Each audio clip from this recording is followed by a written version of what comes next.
Hey, what's up, guys? It's the Ace Michaels Show. Ace Michaels is with you today in the house, baby. Like Elvis used to say, Ace Michaels is in the house. That's what he used to say. He didn't say it to anybody but nobody, but he used to say it. Anyway, that's what's up today. I have a guest on the show.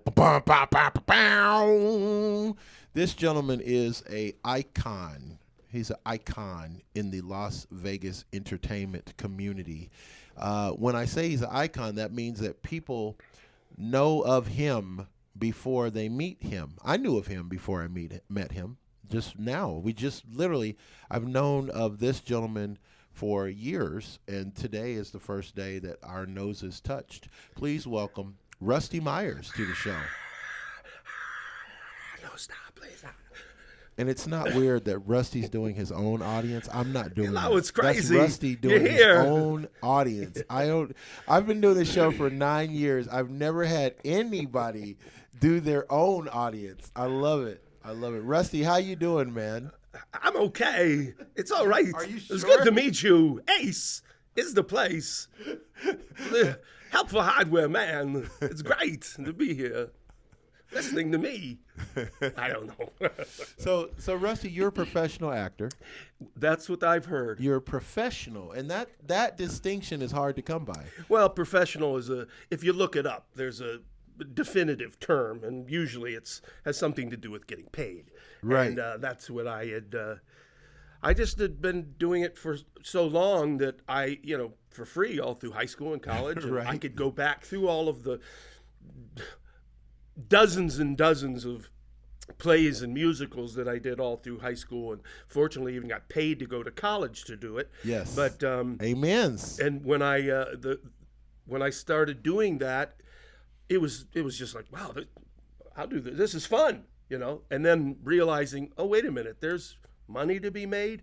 Well, after I got out of high school and went through my first year of college, there was a theater company in Cripple Creek. I went to college in Arizona, in Cripple Creek, Colorado, and they were auditioning. It's a What summer the hell stock. is Cripple Creek? Hold on, you can't just Going up to Cripple Creek, going on a run, going up to Cripple Creek. I don't mean to interrupt you, Rusty, but what in the hell is Crystal Creek? What? Crystal Creek? Cripple Creek.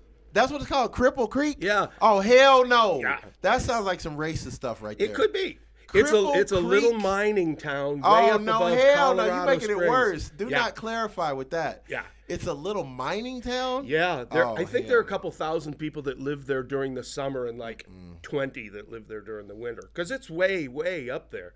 And I had went in and I drove my 69 AMC Rebel up there from Arizona and auditioned.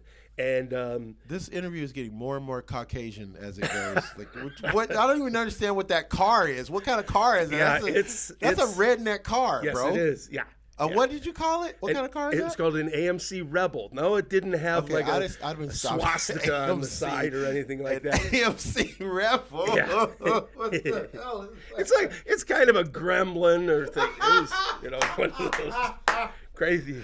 an AMC Rebel? Yeah. Who's AMC? Didn't they make the Pacer? Yeah, I believe so. Yeah. It was a car, man.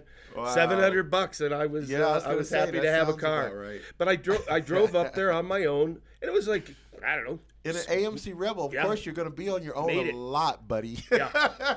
And it was a show, this is the theater.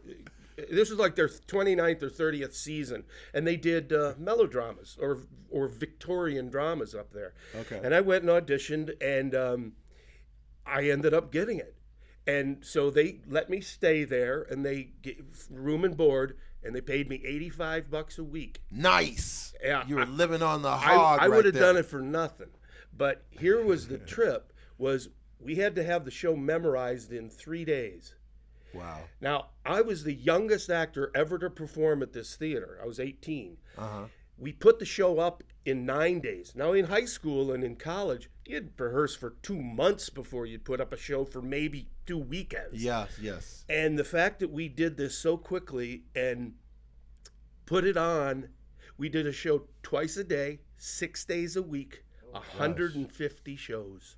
Woo. I went back to college after the summer, and the guys that I used to, used to work with in high school, and some of them went to the same college, and we did many shows there. I said, you have no clue on what the real world is out there in theater. This is not what we're doing, is not what's out there if you have any intention of doing this for a living. High school and college, they're really not teaching you, what it's like to be out there. So I got back, and fortunately I was able to, we lost the theater department director that year, so they had me direct the plays and shows there and actually teach while I'm a student at the plays. So after I got out of college, I mean, I'm jumping around a little bit because I don't need to go through my entire history. No, man, get out your seat and jump around. But okay. But anyway, so I moved to LA. I said, hell with it. This is in '77. I moved there. I was 19. Yes. And with $150 in my pocket. I went there. I had been there one time. That's more than some artists have in their pocket now. Yeah. So you're doing fine. Yeah, right. You were killing it, bro. Well, I had lived ahead of the curve. Right. I had lived at college. They put me, I had a dorm room of my own and all that as well. So I had really never lived on my own other than at college, where everybody's kind of around. But I moved there, and I found an apartment, and now I have a '73 Mustang 2 Mach 1. Okay, now you're getting chicks. That makes more sense. Yeah. And so I ended Well, you're a handsome guy. I was wondering what you were doing at AMC because I was like, this guy's not ugly, though. Yeah. He seems like he's got a decent-sized penis. What's he doing? Well, you know what I mean? Hey, 4 inches, is not a bad start. Okay, sir, you are too much offering now. You're sharing too much. But listen, I want to go back, Rusty. Okay. I don't want to go back to the beginning, like Rusty was a baby. But I want to go back to, you mentioned something that all the actors, and I don't understand this because I'm not an actor myself, all of the actors say this same thing. They go, I auditioned for this role, and then there's like a beat, and then they go, and I got it. And it's like, is auditioning that hard? Like, yeah. Is it? It actually is. No hesitation. He's like, yeah. For me, it is, dog. For me, it was, and because I was so used to stage, and then I moved to LA, and I'm thinking, oh, well, I'm going to take the film and TV world by storm. Yeah, no. I had no clue. So these auditions now, because again, for the lay person, for us who don't, we don't do this for a living. We don't even aspire to do this. How hard is it?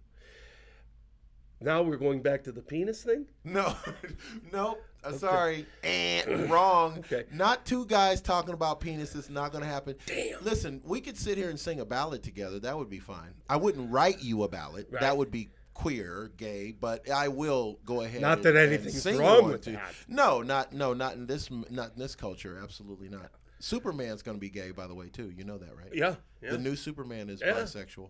Sure. He's what do you think of that as an actor? Would you play gay Superman? I've played gay characters, but gay Superman though, dog. That's why not? Like the ultimate. Hey, it's a challenge. Superman's like the ultimate male, embodiment of everything all masculine. Well, you can't be more masculine than Superman. Yeah, but I mean, if you're going to go with the male being masculine as opposed to feminine, a man's a man, and right. he or they can act however they want to. You think so? Why not? I mean, I'm not disagreeing. My job is to ask you questions that make you think. Yeah. I don't need to think. Yes, indeed. But okay, so acting, you said auditions are hard, and I want to talk about that too. But now that we're talking about Superman being gay, I actually want to talk to you because you've done some casting as well, don't you? Aren't you a casting director? Yeah, I do principal casting. Okay. As opposed to background stuff. Yeah. So this is what I wanted to do. Well, let me just. The only reason I got into that is because I started doing a little bit of directing, and then I was asked to create an acting workshop here in town, which I did. Nice. So Tasty. I found a lot of actors that needed a lot of help. Not unlike myself, because when I was first starting out and moved to LA and lived in New York and various places, and I had to figure out how this worked for me, because as good of an actor as I thought I was and worked, I never had a regular job in my life other than in the industry. Oh, wow. So I was doing theater all over the country. Now, I just want to, I'm just going to interject. Sure. You didn't have a regular job, or you couldn't keep a Never regular had job? one. Okay, never had. Okay, that's an important distinction. Yeah. I couldn't keep. Well, You never had. I tried it. And it was, I tried it, I but it was, tried first it. of all, it was one of those things where, oh, I have to be there at this time and stay for this Yes, long? And yes. yeah, that's not me. I'll see you in a couple days and I'll do this again. For you- No, you have to come in tomorrow. Yeah, no. For you, Rusty, jobs were like marriages. You tried one, it didn't work out. You tried another one. I never did that drug. I never did the marriage or kids drug either. It was I was married to the career. And Yeah. so I was moving and going wherever it took me, and it took me out of town a lot, out of LA, and because I wanted to get out of theater. I didn't like that constant grind of doing the same thing over and over and over again. Yeah. And so I started dabbling in, how do I get into film and TV? And I'd go in on things, and it always was tone it down, less is more, blah, blah, blah. And I Yeah, well, yeah. come on. What is that? What does that mean? And I got a few parts here and there, and I ended up moving to Texas of all places because I gave myself like 6 years in LA, and it was one of those, if I don't make it, not that if I don't make it, I'm out. It was, if I don't make it here, I got to go somewhere else to do it. Yeah. So I, oddly enough, Dallas, and all of a sudden I moved to Dallas, and within 6 months, bam, I get an audition for a movie called Silverado. Oh, nice. Western. Nice. Scott Costner. Yes, Yes, Costner, yes. Brian Dennehy, Kevin Yeah. Kline, Scott Glenn, Danny Glover, and I end up auditioning, and I ended up getting it, and they said, and I worked, I played Rosanna Arquette's husband, You lucky dog. and I ended up, it was on location in New Mexico. It was like a 13-week contract on the thing. I'm going, what? I only worked 7 days, but I got 13 weeks of pay, which I thought, wow, if this is the industry that I've been missing, this is what I want to do. So I did that movie, and then And I it's thought not, I got by it. the way, it's not like that. That you were lucky as Yes, hell. absolutely. And so I thought, you know what? Still doing a lot of theater, because there was still a lot of theater in Dallas, which Yes. I, always loved doing. Yes. But it was one of those, man, I got the itch. Now what am I going to do? My brother happened to have moved up to New York because he was a Broadway actor as well. And so he goes, you should come up here and meet my agent. I moved to New York, saw his agent. He goes, you got a great look. I send you out to some agents, see what's what. Ended up meeting with several of them. They started sending me out on auditions, and commercial auditions, oddly enough, are more theatrical because you have all of like 2 seconds to prove to the audience who you are. Or, it's like, is that a cop? Is that the husband? Is Yes, that the, yes. so-and-so? And so it's such a visual thing that you need to, be on top of the character right away. But the auditions were also held very much, on camera. So you started knowing lights and camera and movements and vocals and things like that. Mm-hmm.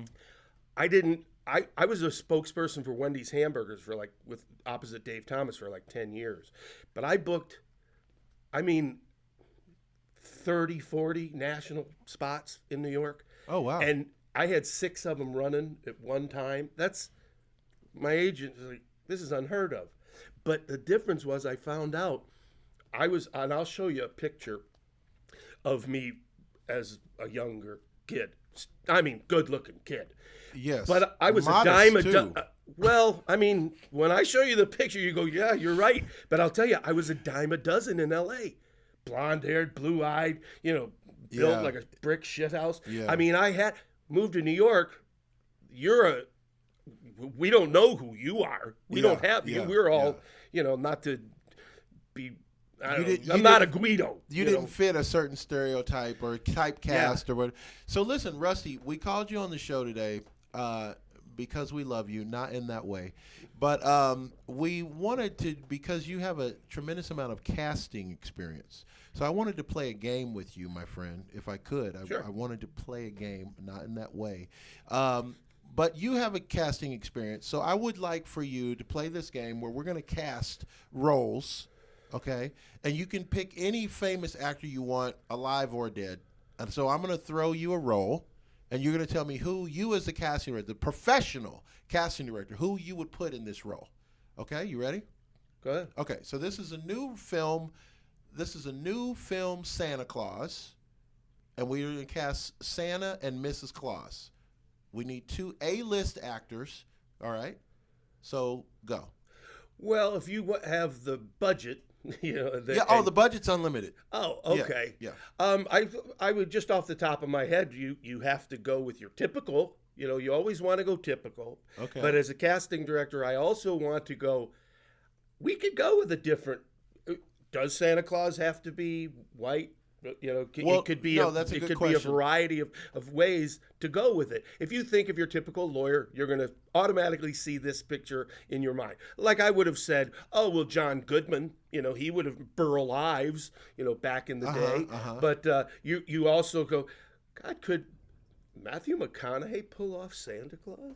Oh, that'd be what an odd choice. Interesting Santa Claus. Claus. Or the guy from Game of Thrones. I'm sorry, I'm forgetting his name. Momoa? Or are you talking Dinklage? Yeah. Dinklage would be. I would put Dinklage as Santa Claus. Yeah. And for Mrs. Claus, did you ask about a Mrs. Claus? Yes, we got to have Santa and Mrs. Claus because we have to have the 2 A-list actors to sell the movie. Yeah. Well, then Amy Schumer.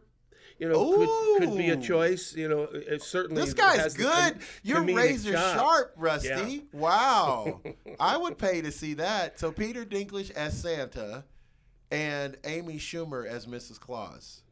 I like that. That's tasty. Yeah. Okay, so we're going to remake Star Wars now. From the very original Star Wars, the beginning or trilogy, we're starting now with the remake. And again, budget is no option. So who's going to play the new Luke Skywalker?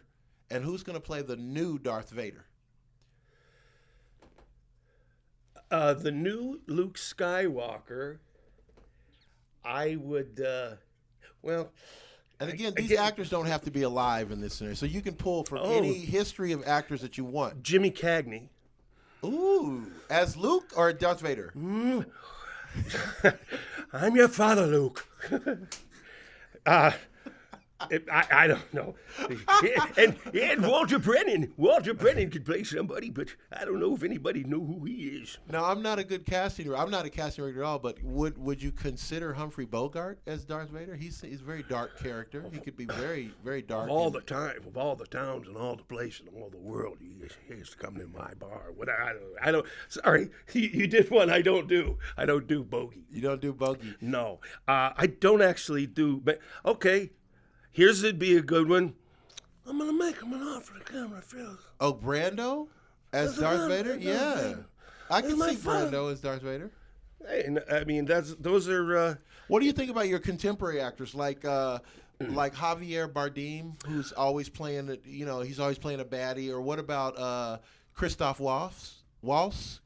Christoph Waltz from... the German cat? Yeah, he's in the Quentin Tarantino movies. Yeah.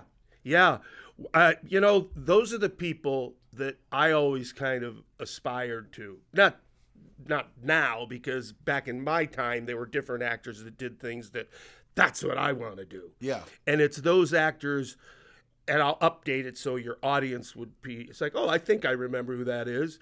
Like a Philip Seymour Hoffman. Oh my gosh! What a great talented guy. It's a tragic story, but a great absolutely. Guy. And by the way, Rusty, you did kick ass with the casting game. How about kudos for? Thank you. Those were some great castings. Thank you. Were. Those are some really inventive castings. That was good. Daniel Day-Lewis is another actor that, and even the females, the Cate Blanchetts and people like that you go to see the movie and you go, wait a minute, who was she?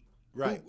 You know when you're going to go see a Tom Cruise movie that's Tom Cruise, that's so and so. But when you go into something and you go, I wouldn't have even thought that was him.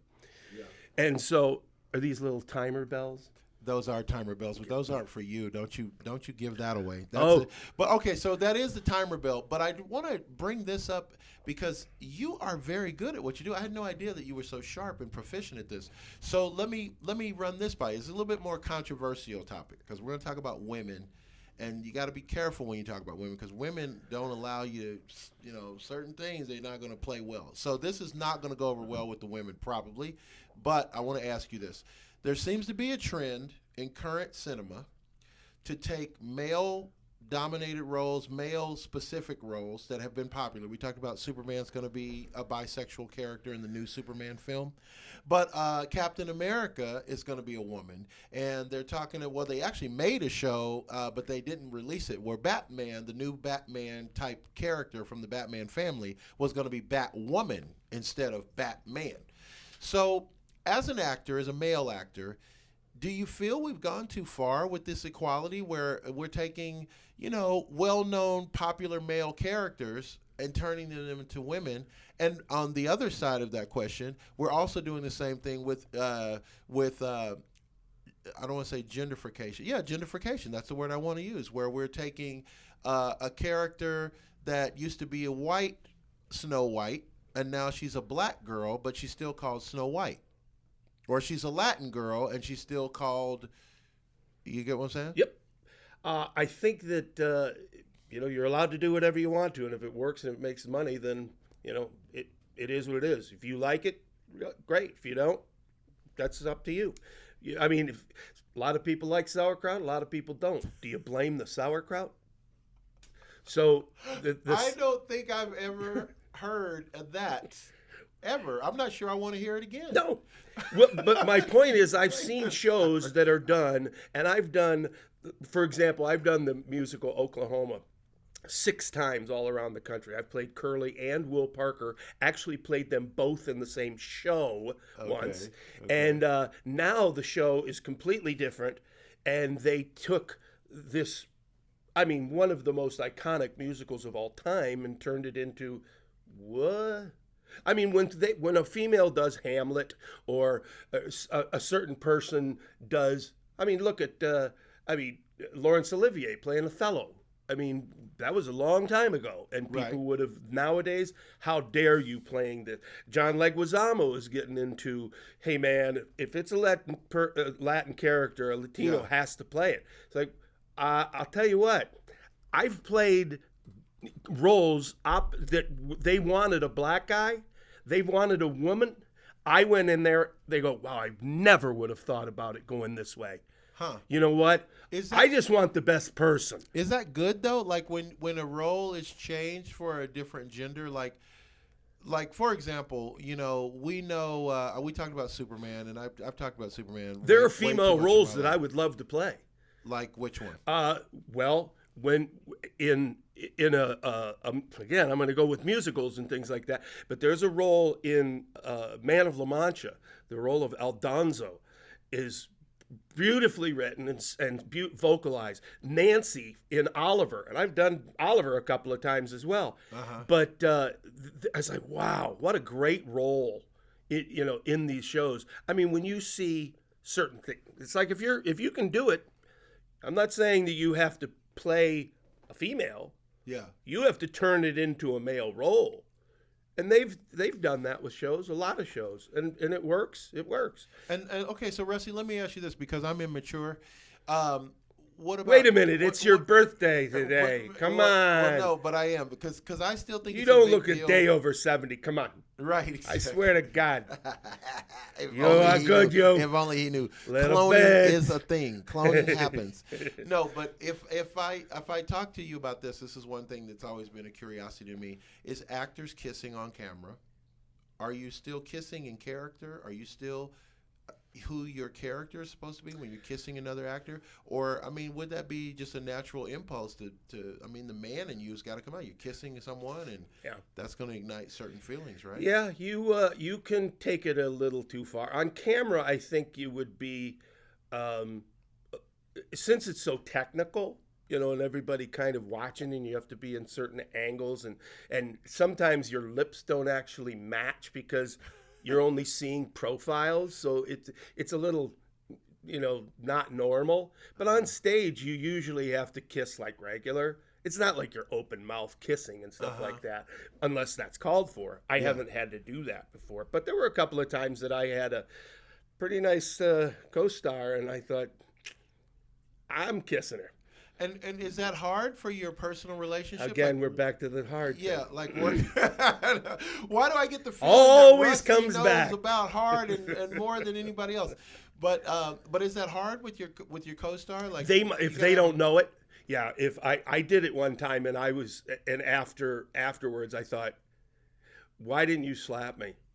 Because it's things have happened to me like that on stage, and I'll just not a kiss, but actors changing, lines, that have been rehearsed a certain ways, or blocking and things along those lines where I didn't expect it, and it would have realistically, my character would not have put up with that.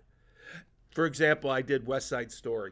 Okay. And I was playing action, and one of the guys in the show playing a lesser character in West Side Story. There's kind of a pecking order, and action is pretty high up there, and he's very volatile. And I remember this, and I was the only person that was allowed to smoke. Because it was an equity thing, and I remember this one kid. He came up and he took the cigarette behind my ear and was going to start to smoke it. And I thought my first intention, I guess, or natural reaction, as in character. Not that I'm method. I know the difference, but it was like action. He would have grabbed that kid and thrown him on the ground and beat the shit out of him. Right. I didn't, and I was only on stage for another minute or so after that particular part of the show, and so I walked off stage. Waited till this kid walked off stage, and I grabbed him and I threw him up against the wall. I said, "Dude, you're lucky I didn't do this while we were on stage, because that wouldn't have been right. But you also screwed up my character, because everybody in the audience knows that he wouldn't have taken that." So it kind of screwed me up. So going back to the kissing thing, I think if you start kissing, all of a sudden you're getting into it, and you start, getting a little more excited than the actress expected.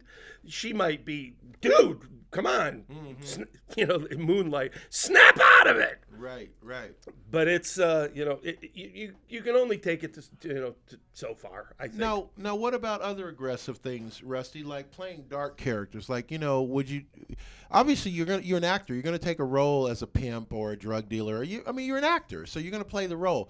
But do you have any personal feelings? Like, you get a script and you go, ooh, really? You know what I'm saying?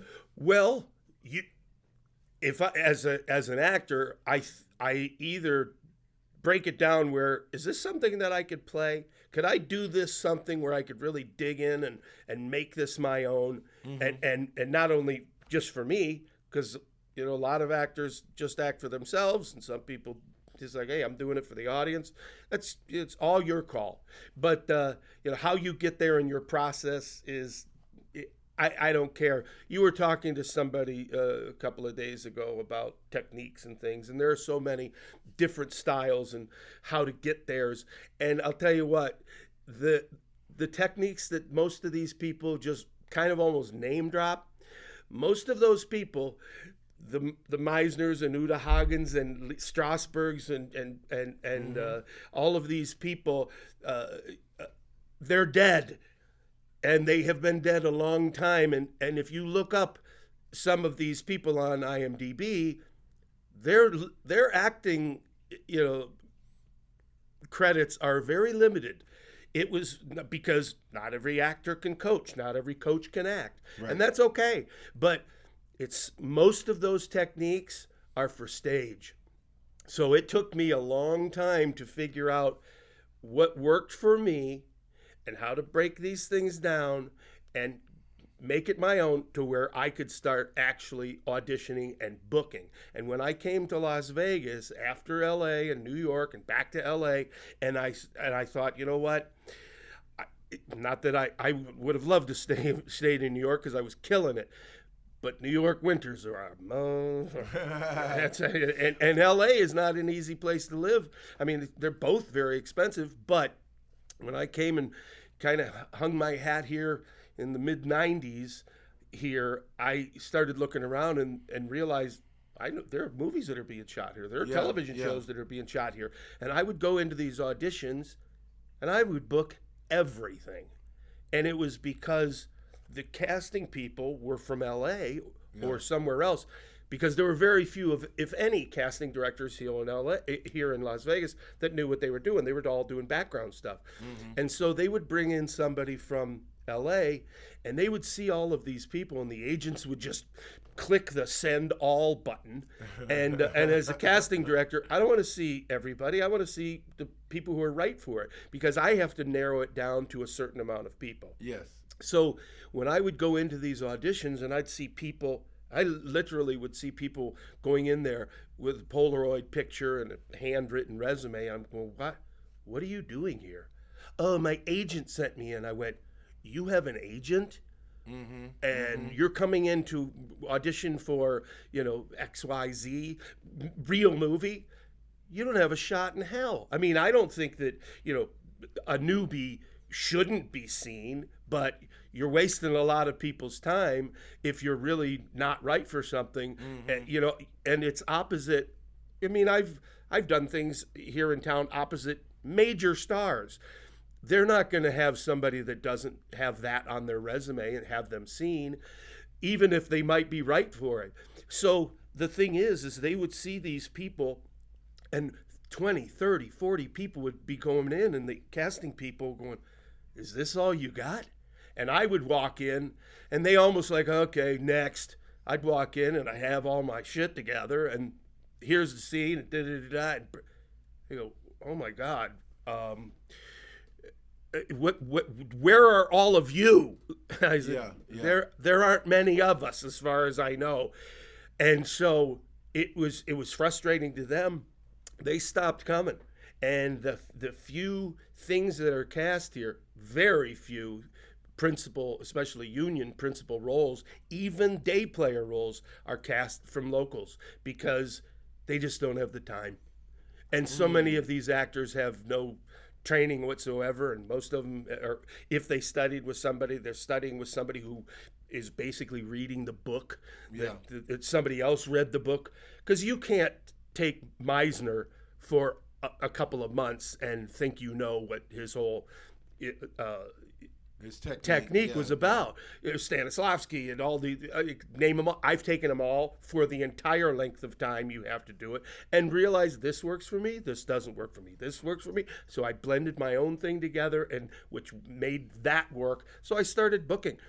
And fortunately, when I was starting to cast and having an acting workshop, I was able to, kind of pick and choose people that you could do it. You need some training. You need to know what you're doing, and because it's not as easy as people think. I mean, it's easy when it looks easy, but it's not. Now, you mentioned the time bell earlier, so I got time for maybe one more question, and I want to ask you about something that you said, which I thought was very, very brilliant, that you mentioned movies that used to be made. You didn't really say this, by the way. I'm just took what you said and I transformed it into what I wanted to say, right? Yeah. So Gotcha. you said you were talking about movies being made back in, say, like West Side Story. I want to say like movies from the 50s to maybe the early 70s were pretty much stage shows that were shot. The way they were shot, the way they were blocked, the way they were acted was pretty much like you were watching a play, but somebody was filming it. Then in the 70s, we got into this new style of filmmaking where the camera's like really in the actors' faces. We're cutting away to like the guy says what time it is, and so then we cut away to his hand on a watch, or we maybe see a cutaway to the clock tower. And this was a new style of filmmaking. In the 80s, it was more of a, I can't go through all these decades. I only know a little bit about film. So, but now the question is, I want to say to you, now we're in what I would call the CGI stage, where every movie, even television shows, I was watching Big Bang Theory the other day, and they had this wonderful CGI joke that they did where they split one character in two right in front of your eyes. But that was all computer generated, of course, right? So my question for you, Rusty, and this is the last question I get to ask, we're running out of time, is do you feel that the new future of filmmaking with CGI and computer assisted graphics, is that going to be a detriment or an advantage to the film industry ultimately? I think it might be a detriment to those that kind of can't conform to that. Acting opposite a tennis ball isn't as easy as opposite Meryl Streep, but because the tennis ball is not going to give you much. Then you got to think about all of the, what is it, AI and all the things. It's like that's not even a real person. I mean, I not that I'm against, the what's the swimming thing, the not Matrix, but it's the thing, all the things underwater. They just had something. Avatar. Avatars. Yeah, baby. Yeah. I mean, and you think, wow, there's actually an actor somewhere in there. Yeah. But it's tough. I'm lucky. I'm collecting my SAG-AFTRA equity pensions and semi-retired, so I don't have to kind of worry about it too much anymore. But from time to time, I do get asked to act and cast and stuff. You were originally said something about my name. I am part Irish, and there was a gig that came up on Facebook somewhere, and they were looking for an Irish guy, and I contacted them, and I contacted them in character. I said, I heard you were looking for a such and such from so-and-so that lives in Las Vegas, and it's for this voice, the podcast. And they go, yeah, and there's somebody up in Canada, and so we talked for a bit. He goes, oh my God, would you mind, like, we do a Zoom call or whatever? I said, no, that's all right. Just send me the sides and I'll try it and see what I can do. Yeah. Send me the sides. He's digging it. The client's loving it. And then he starts saying, he goes, so where in Ireland were you born? He goes, well, to tell you the truth, I wasn't born in Ireland. He goes, well, where were you born? I said, born in Pittsburgh, Pennsylvania. But I thought you were, a lot of people think that I was from there. And he goes, yeah, but I lived in L.A. and New York and California and in Arizona, Michigan. He goes, where'd your accent go? I said, oh, wait, what accent was that? I said, and he was like, wait a minute, what's going on? I said, yeah, smooth as a gravy sandwich, mate. She's a right down Sheila, she is. He goes, what are you doing? I said, how you doing? Everything all right? How you doing? Dang, I'm figuring you dang it. I said, it's called an accent. Oh, we wanted somebody actually from Ireland. Yes. I said, but I fooled you. Yeah, but we really wanted, long and the short of it is they couldn't, because they wanted an Irish person from Ireland, lived in Las Vegas, that could handle lots and lots of dialogue off a teleprompter, but even still, and be able to be on-camera friendly and whatnot. Yes. And they ended up casting me after a couple of weeks of them looking around. And I said, well, what took you so long? We loved you. And they were really insistent on getting somebody actually from Ireland. I said, well, you weren't able to find it. Yeah, we were going to Irish bars and all these things. So, and I said, so it's a done deal. He goes, yeah. I said, all right, now we can talk about money. I was actually able to turn it from a non-union gig into a union gig, which was a rarity. But what's really weird, after all is said and done, they said, you know what, forget the Irish accent. I went, well, why? I said, I thought it's for some online gaming thing. And I thought, well, after all that, you dropped the Irish thing. It didn't make a heck of a lot of sense. But hey, that's how the business works. And so other than that, I get asked to, do stuff every once in a while. But and fortunately, things like this kind of keep me, interested, because I still look out for locals, and I, still want the locals to get as much work as they possibly can. And that is what's up. Hey, today on the show, man, my guest, Rusty Meyers, is a fabulous actor. He's a casting director. He's a working professional in Las Vegas in entertainment, which is awesome. Rusty, how do we reach you on the social media if we want to follow you? Well, I really don't do that much. If you don't know me already, then you can find me. If you wanna find me, you can find me. It's if you don't know me already, yeah. I don't need it out. yeah, you will. But I appreciate you asking, and I'll tell you what. You can find me through Ace Micheals. Oh, I'll give him my information. don't you put that evil on me. Yeah. Don't you put that You're evil gonna on end me. up having to decide. Ricky Bobby, don't you put that evil on me. All right, man. It's the Ace Michael Show. Rusty Myers on the show today, guys. If you ever want to be on the show, please come. We'd love to have you. And you know what I say at the end of every show? I still mean it to this day. Live the life you love. Love the life you live. Thank you. Thank you.